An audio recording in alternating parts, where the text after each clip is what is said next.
It's a public health crisis of massive proportions. Lead in the water supply in Flint, Michigan. People breaking out in rashes, losing hair. The doctor who sounded the alarm was ignored, but not anymore. ABC's Alex Perez is following the investigation in Flint tonight.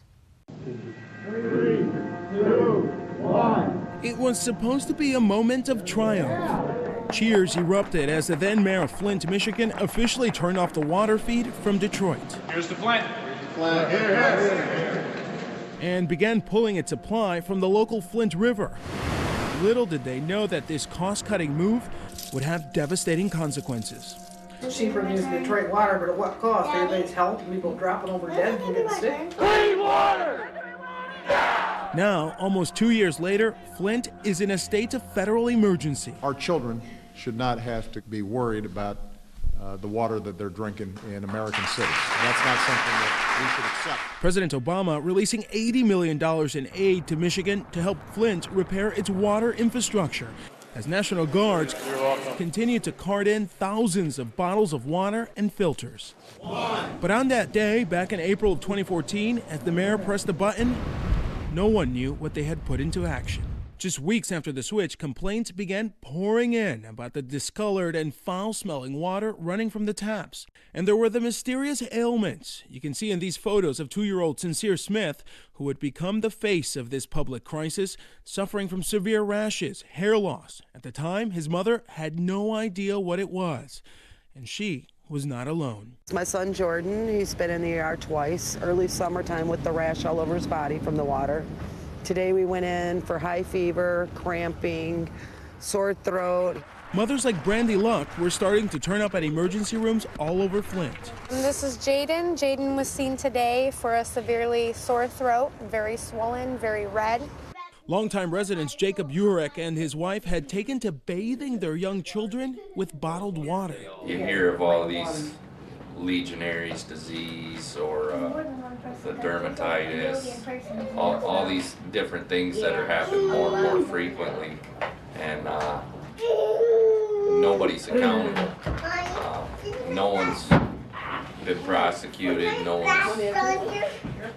one's served a penalty for this, except for the people of the city of Flint. For almost 2 years, complaints from this city of 100,000 residents went unanswered, but independent test results were beginning to provide a chilling answer: high levels of lead in the water. So lead is an irreversible neurotoxin. Once it is in your body, the damage is done.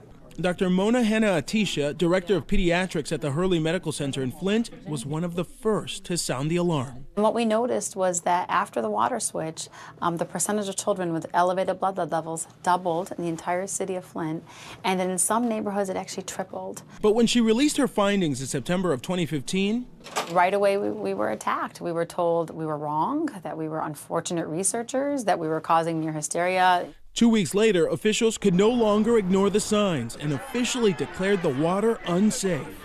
And this week, the fallout, as over 270 pages of internal emails and documents came to light. It's a damning look into how officials ignored blatant warning signs. The emergency order was yesterday. Some of those signs were uncovered by this man, EPA investigator Miguel Del Toro. I never imagined that this would happen in the first place. He was one of the first to warn about lead in the water. After resident Leanne Walters called in a complaint in early 2015, Del Toro went out to her house to test the water there. What Del Toro found was extremely high levels of lead in the tap water, water that he said was causing Walters' children's hair to fall out in clumps. I think that if it weren't for Leanne, this may have, gone a lot longer.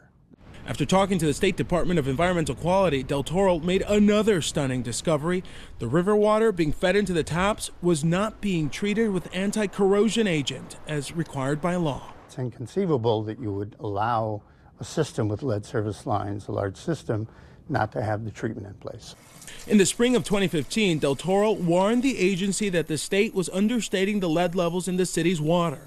Writing in a memo, staffers have essentially downplayed or ignored warning signs, and that the whole town may have much higher lead levels than the compliance results indicated. You give them that warning, it seems like they blew you off. Do they not know what they're doing? I don't know what their decision process was on this. Internal memos also show that state officials dismissed multiple warnings, spending months denying the lead contamination until October of last year. It's upsetting to see what's happened there. Shouldn't have happened. Shouldn't have happened. When Dan Wyant, the director of the Department of Environmental Quality, wrote in an email, "I believe now we've made a mistake. Corrosion control should have been required from the beginning."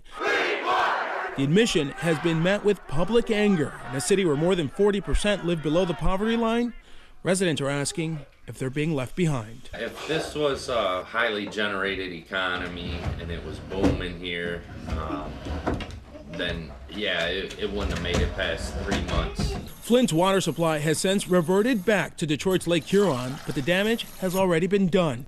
An independent task force conducted a review of the state's handling of the water crisis and found the DEQ's response to the public to be one of aggressive dismissal, belittlement, and attempts to discredit these efforts. The head of the EPA's regional office in Chicago, which covers Michigan, has since resigned after Governor Rick Snyder officially apologized to the residents of Flint. I say tonight, as I have before, I am sorry and I will fix it. The apology coming just hours after attorneys filed a class action lawsuit against the governor and state and city officials. But Dr. Hannah Atisha says apologies don't mean that much to a mother wondering what will happen to her child. So she's traumatized about the consequences of lead, but they're also traumatized about what they've been through the last 2 years, an entire betrayal of governmental agencies. Or to a city that will have to live with the consequences. You expect when you turn on your water, you expect it to be drinkable. And you've been told for almost 2 years that it's safe. So there's significant trauma in our community, so we are definitely trying to instill hope. For Nightline, I'm Alex Perez. Flint, Michigan.